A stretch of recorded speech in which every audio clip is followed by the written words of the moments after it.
हिंदू मजहब की किताब में नबी करीम सल्लल्लाहु अलैहि वसल्लम का जिक्र किस नाम से है? अमेरिका और यूरोप मुसलमानों से लड़ने की तैयारी करने लगे। क्या शेक्सपियर ने भी तौहीन रिसालत की थी? हामिद मीर का कॉलम। सीनियर सहाफ़ी और तज़ियाकार हामिद मीर ने अपने ताज़ा कॉलम में इस अहम तरीन सवाल का जवाब ढूंढने की कोशिश की है कि तौहीन इस्लाम कैसे रोकी जाए। वो लिखते हैं कि अमेरिका और यूरोप में इस्लामोफोबिया एक इंडस्ट्री बन चुकी है और मुस्लिम दुनिया में भी मगरिब दुश्मनी एक सियासी और मजहबी कारोबार है। अमेरिका और यूरोप ने आपस में भी लड़ना शुरू कर दिया है और मुसलमानों से लड़ने की तैयारी भी कर रहे हैं। दूसरी तरफ मुसलमान आपस में एक दूसरे को तो कत्ल कर ही रहे हैं, लेकिन कुछ ऐसे भी हैं जो अमेरिका और यूरोप में इस्लाम नाफिज करने का शौक रखते हैं और इस मकसद के लिए खुदकुश हमलों को बेहतरीन रास्ता समझते हैं। मगरिब में इस्लाम और मुसलमानों के खिलाफ नफरत फैलाने वालों की सबसे बड़ी ताकत वो मुसलमान हैं जो बम धमाकों के जरिए बेगुनाह और गैर मुसल्लह शहरियों को कत्ल करते हैं। मुस्लिम ममालिक में इंतहा पसंदों की सबसे बड़ी ताकत टेरी जॉन जैसे अमरीकी पादरी हैं जो कभी कुरान मजीद को नजर आतिश करने का ऐलान करते हैं और कभी इस्लाम के खिलाफ किताबें लिखकर पैसे कमाते हैं। सीनियर सहाफ़ी के बकौल अमरीका और यूरोप में मुसलमानों के खिलाफ नफरत अंगेज जराइम में गैर मामूली इजाफा हो रहा है। ताज़ा तरीन वाक़या लंदन में तुर्क सफारत खाने के बाहर कुरान पाक को नजर आतिश करने की कोशिश है। यूरोपीय ममालिक में दाएं बाजू की सियासी जमातें जोर पकड़ रही हैं जो मुसलमानों समेत एशिया और अफ्रीका से आने वालों को अपनी सरजमीन से निकालना चाहती हैं। ये पहलू बड़ा काबिल गौर है कि वेटिकन और मिस्र की अल अज़हर यूनिवर्सिटी के दरमियान बैनुल मज़ाहिब डायलॉग कई साल से जारी है, लेकिन इसके बावजूद मगरिब में मुसलमानों के खिलाफ नफरत में इजाफा हो रहा है।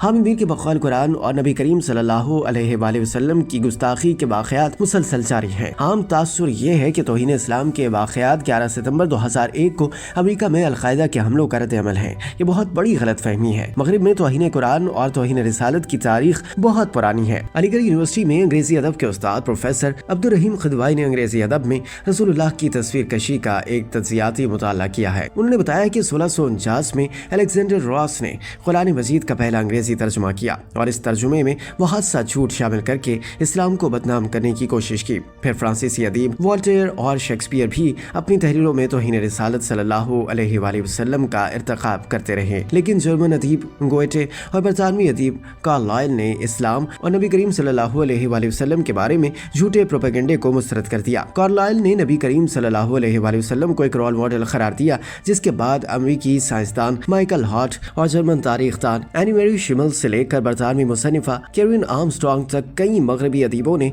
नबी आखिरुज़्ज़मान सल्लल्लाहु अलैहि वसल्लम की सच्चाई और अज़मत को तस्लीम किया। सीनियर सहाफ़ी के मुताबिक प्रोफेसर अब्दुल रहीम खिदवाई के अलावा एक सऊदी आलिम दीन प्रोफेसर डॉक्टर अब्दुल अजीज बिन इब्राहिम अल उमरी ने रसूलुल्लाह खातमुन नबिय्यीन के नाम से अपनी किताब में बर्नार्ड शाह समेत कई मगरबी मुसन्निफीन का जिक्र किया है, जिन्होंने नबी करीम सल्लल्लाहु अलैहि वसल्लम को आलमी अमन का सफीर करार दिया। डॉक्टर अल उमरी ने बहुत तहकीक के साथ मसीहियों और यहूदियों की मजहबी कुतुब में से नबी करीम सल्लल्लाहु अलैहि वसल्लम की हक्कानियत के सबूत पेश किए हैं, जिनसे पता चलता है कि हमारे आखिरी नबी सल्लल्लाहु अलैहि वसल्लम कई सदियों से फेक न्यूज का निशाना है। हामिद मीर ने कॉलम में अहम बात तहरीर की कि आज भी जब अमेरिका में रॉबर्ट स्पेंसर ने इस्लाम के खिलाफ कोई किताब लिखी है या डच सियासतदान ग्रेट वाल्टर मुसलमानों के खिलाफ फिल्म रिलीज करता है तो हम सड़कों पर आकर एहतजाज शुरू कर देते हैं। पुरअमन एहतजाज जरूर करें, लेकिन जब मगरिब में कुरान या इस्लाम की तौहीन होती है तो हमें कार्लाइल और माइकल हॉट जैसे अमेरिकी मुफक्किरीन का जिक्र करना चाहिए, जिन्होंने पैगंबर इस्लाम सल्लल्लाहु अलैहि वसल्लम के खिलाफ मगरबी मुसन्निफीन की दुश्मनाम तराजियों को मुस्तरद किया। इस्लाम और मुसलमानों के खिलाफ नफरत फैलाने वालों का इलाज इल्म और तहकीक में तलाश किया जाए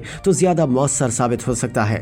नबी करीम सल्लल्लाहु अलैहि वसल्लम की सच्चाई का एतराफ सिर्फ मगरिब में नहीं बल्कि मशरिक में कई हिंदू और सिख मुसन्निफीन ने भी किया है। सीनियर तजिया निगार के मुताबिक संस्कृत के मुमताज आलिम और इलाहाबाद यूनिवर्सिटी के प्रोफेसर पंडित वेद प्रकाश उपाध्याय ने एक किताब कल की अवतार और हज़रत मोहम्मद सल्लल्लाहु अलैहि वसल्लम के नाम से लिखी। उन्होंने दावा किया कि हिंदुओं की मजहबी किताब में पैगंबर इस्लाम सल्लल्लाहु अलैहि वसल्लम का जिक्र कल की अवतार के नाम से मिलता है, जिसका मतलब आखिरी रसूल सल्लल्लाहु अलैहि वसल्लम है। हिंदू इंतहा पसंद अक्सर कुरान और इस्लाम के बारे में या वो गोई से काम लेते हैं, लेकिन बहुत कम मुसलमान ऐसे हैं जो अपने दीन के हक में हिंदू मुसन्निफीन की गवाही पेश कर सकते हैं। मुसलमानों का मुकदमा बहुत मजबूत है, लेकिन मुकदमा लड़ने के लिए तशद्दुद का रास्ता दुरुस्त नहीं। तशद्दुद का रास्ता दुश्मनाने اسلام کے مقاصد پورے کرتا ہے۔ قرآن کہتا ہے کہ اے ایمان والو، اللہ سے ڈرو اور سچے لوگوں کا ساتھ دو۔ سچ کا ساتھ دینا مشکل کام ہے، لیکن آخری فتح ہمیشہ سچائی کی ہوتی ہے۔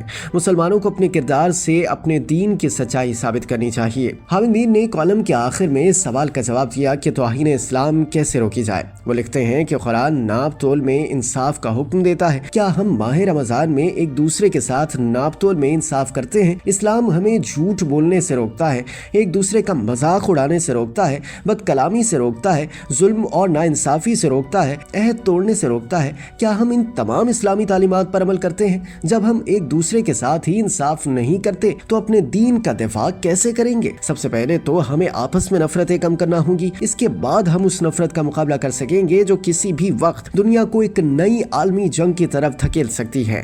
ہم اسلام کو دین حق کہتے ہیں، لیکن اس دین کے پیروکار حق کا کتنا ساتھ دیتے ہیں؟ اگر ہم چاہتے ہیں کہ ہمارے دین کے خلاف جھوٹ نہ بولا جائے اور ہمارے خلاف نفرت نہ پھیلائی جائے تو ہمیں اپنے کردار میں وہ خصوصیات پیدا کرنی چاہیے کہ ہمارے دشمن کم از کم یہ اعتراف تو ضرور کریں کہ آج کے مسلمان واقعی اس نبی صلی اللہ علیہ وآلہ وسلم کے پیروکار ہیں جو صادق اور امین کہلاتے تھے۔ جو مسلمان کم از کم رمضان میں صداقت کے راستے پر نہیں چلتا اور امانت میں خیانت کرتا ہے، کیا وہ مسلمان کہلانے کے لائق ہے؟ مغرب میں کرسمس کے قریب آنے پر مہنگائی کم ہو جاتی ہے اور ہم رمضان میں ایک دوسرے کو لوٹتے ہیں۔ جب ہم رمضان میں ایک دوسرے کو لوٹنا بند کر دیں گے تو مغرب میں توہین قرآن اور توہین رسالت بند ہو جائے گی۔